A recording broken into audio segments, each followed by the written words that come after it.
Saya boleh ngomong ke Fadil sekaligus saya cerita. Boleh? Dil, kita tidak pernah bisa memilih untuk dilahirkan dari keluarga seperti apa. Kalau bisa memilih, kita minta dilahirkan dari keluarga yang kaya, yang bisa memberikan apapun permintaan kita sebagai anak. Tapi sayangnya kita tidak bisa memilih itu. Mungkin teman-temannya Fadil orang kaya.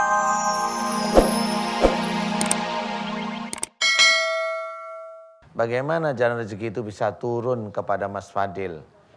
Innahum kanu qabla dzalika musyinin. Sesungguhnya Mas Fadil di dunia selalu berbuat kebaikan. Oh, ini cara Allah ini. Iya. Jadi kalau Mas Fadil ingin kerja, ingin mendapatkan rezeki, harus berbuat baik. Nah, maksud saya adalah tadi emosi sama Bapak, udah inilah masa lalu ya. Iya, Tetapi Mas Fadil mulai hari ini belajar hormati beliau sebagai orang tua. Iya. Nanti kalau Mas Fadil tuh emosi terus sama Bapak, bisa aja nanti susah mendapat jodoh. Iya. Kalau mendapat jodoh itu selalu nggak cocok terus. Ya, Kan Mas pasti Fadil ada kan, aja Tat, halangannya. kenapa? Ada ya? Halangannya selalu ada. Sudah deket sama cewek beneran? Cuma ada aja halangan. Ada aja begitu. Pekerjaan pun begitu. Cuma ada aja. Ada Nah. aja pokoknya. Duh, mic-nya saya pegang aja mas. Pokoknya ada aja. Udah saya aja yang megang. Ada aja halangannya. pokoknya Nah, halangannya entah apa maksudnya dari firman Allah Ta'ala ini, dari surat Az-Zariyat ini sebenarnya begitu. Jadi rezeki itu kan bisa aja rezeki berupa harta, rezeki berupa jodoh, kesehatan. Itu sebenarnya orang itu harus berbuat baik. Nah ini Mas Fadil, ayo hari ini dengan kesungguhan hati ingin berubah. Saya hanya bisa memberikan gambaran berubah, hormat pada Bapak, hormat pada Ibu dari sini. Kalau mau marah, Mas Fadil mending duduk, gak usah mukul-mukul tembok, duduk terus istighfar. Astagfirullahaladzim. Iya. Astagfirullahaladzim. Paham ya? Paham ya. Ngerti? Ngerti. Itu aja. Nanti kalau sehari-hari sama ayah atau sama ibu biasa aja. Kalau lagi jengkel, pergi kemudian istighfar. Kalau masih belum, ambil air wudhu. Sholat. Belum, sholat. Udah hafal seperti itu ya. Jalanin itu semata-mata karena Allah. Karena Allah. Nah, insya Allah. Mas Fadil kalau itu dijalani karena Allah, nanti rezeki akan diberikan oleh Allah Ta'ala. Iya. Ingat loh, Ya. ridho Allah, fi ridho walidah. Iya benar. Ridho Allah ada di kedua orang tua. Di ya. kedua orang tua. Betul. Paham ya? Kejar keriduan itu. Iya. Benar ya? Betul, Oke, saya akan bantu doa khususnya untuk mendoakan untuk amarahnya Mas Fadil.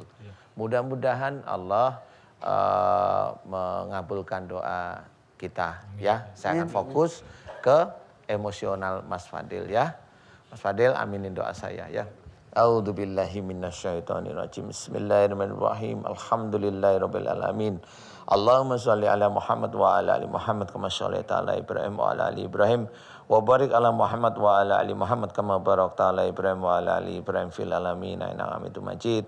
Asyhadu an la ilaha illallah wa asyhadu anna Muhammadar Rasulullah. Ya Allah, iyyaka na'budu wa iyyaka nasta'in. Ya Allah, aku memohon kepadamu untuk saudaraku yang bernama Mas Fadil ya, yang ada di hadapanku ini. Ya Allah, aku memohon kepadamu jika Mas Fadil beberapa tahun terakhir ini emosionalnya berlebih ya Allah.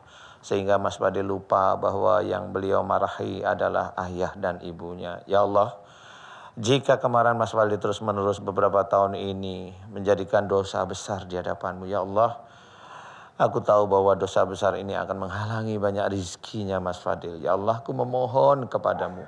Aku memohon kepadamu untuk saudaraku yaitu Mas Fadil yang ada di hadapanku ini. Ya Allah, agar Engkau ampuni dosa-dosa besar Mas Fadil yang dilakukan kepada ayah dan ibunya. Ya Allah, ampuni dosa-dosa besar Mas Fadil yang dilakukan kepada ayah dan ibunya. Ya Allah, ampuni dosa-dosa besar Mas Fadil yang dilakukan oleh ayah dan ibunya. Ya Allah, ampunilah dosa-dosa Mas Fadil yang dilakukan pada ayah dan ibunya. Ya Allah, amin amin ya rabbal alamin. Subhanallah walhamdulillah wa la ilaha illallah wallahu akbar wa la haula wa la quwata illa billahil aliyil azim. Subhanallah walhamdulillah wa la ilaha illallah wallahu akbar wa la haula wa la quwata illa billahil aliyil azim. Subhanallah walhamdulillah wa la ilaha illallah wallahu akbar wa la haula wa la quwata illa billahil aliyil azim. Ya Allah, aku mohon kepadamu, ya Allah, ampuni dosa-dosa besar Mas Fadil kepada ayah dan ibunya, ya Allah, amin. Jika ada makhluk yang memang menempel di otaknya dan di hatinya Mas Fadil, aku mohon agar Kau lepaskan, ya Allah, amin, amin, ya Rabbal Alamin. Ya Allah, ampuni dosa besar Mas Fadil pada ayah dan ibunya, ya Allah, amin. Ampunilah dosa-dosa besar Mas Fadil pada ayah dan ibunya, ya Allah, amin. Agar Engkau berkenan memberikan rizki pada Mas Fadil, ya Allah. Mudah-mudahan dengan terbukanya rizki Mas Fadil bisa meningkatkan iman dan ketakwaan Mas Fadil padamu, ya Allah, amin. Berbakti pada ayah dan ibunya, ya Allah, amin. Dan bisa menjadi anak yang soleh, ya Allah, amin. Dan bisa menjadi imam nantinya bagi keluarganya, ya Allah, amin. Jauhkan Mas Fadil dari perbuatan dolim, ya Allah. Jauhkan Mas Fadil dari perbuatan maksiat, ya Allah, amin, amin, ya Rabbal Alamin. Fayakun. Alhamdulillah. Ustaz, Iya, saya boleh ngomong ke Fadil sekaligus saya cerita. boleh. Dia, kita tidak pernah bisa memilih untuk dilahirkan dari keluarga seperti apa. Kalau bisa memilih, kita minta dilahirkan dari keluarga yang kaya, yang bisa memberikan apapun permintaan kita sebagai anak. Tapi sayangnya kita tidak bisa memilih itu. Mungkin teman-temannya Fadil orang kaya, minta apapun dikasih, pakai mobil, motor, dan lain sebagainya. Kadang merasa putus asa, kenapa saya dilahirkan dari keluarga seperti ini? Betul. Akhirnya justru jadi marah-marah, protes kepada Allah, protes kepada orang tua. Ya, sempat kepikir gitu. Kenapa saya dilahirin begini ya gini. Kok nggak kayak yang lain gitu ya. Beda sama teman-teman gitu ya. Iya. Ketika kita dilahirkan dari keluarga yang tidak seperti yang kita harapkan, tugas seorang anak untuk merubah nasib diri sendiri dan keluarganya. Saya ingat, saya ini lahir dari keluarga yang tidak berada. Keluarga biasa saja, tapi cukup, alhamdulillah. Ayah saya, sampai tua masih pakai motor. Sampai saya terbersit, saya mau membahagiakan orang tua. Tidak mau orang tua kita kepanasan, kehujanan ketika berangkat kerja. Saya berdoa, saya minta restu pada orang tua. Alhamdulillah, ketika saya berikan sebuah mobil, betapa bahagianya apa saya. Lihat bapak kamu. Bapak kamu tulus. Bapak kamu mendoakan kamu di sela-sela sholatnya. Bapak kamu mengelus dada dan memaafkan kamu walaupun kamu melotot dan marah kepadanya. Janganlah dia. Mumpung masih ada waktu, cium tangan Bapak.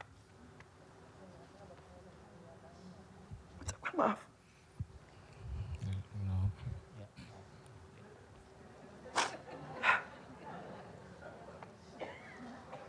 Bapak saya udah meninggal, baru 1 tahun yang lalu bulan November. Untuk megang tangan, untuk meluk, untuk ngobrol aja susah sekarang. Mumpung masih ada, gunakan waktu itu ya. Peluk.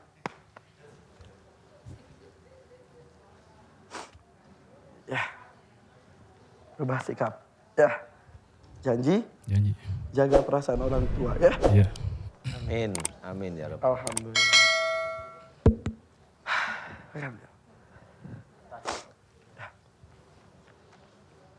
Alhamdulillah. Anak soleh ya. Amin. Maaf Ustaz, saya harus cerita ya. Iya.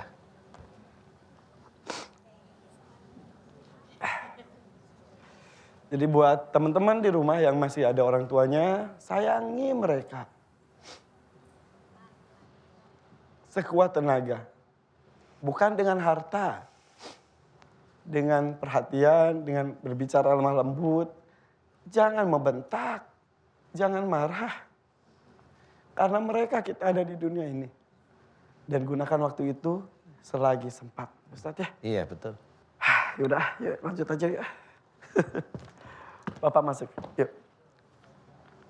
Assalamualaikum warahmatullahi wabarakatuh.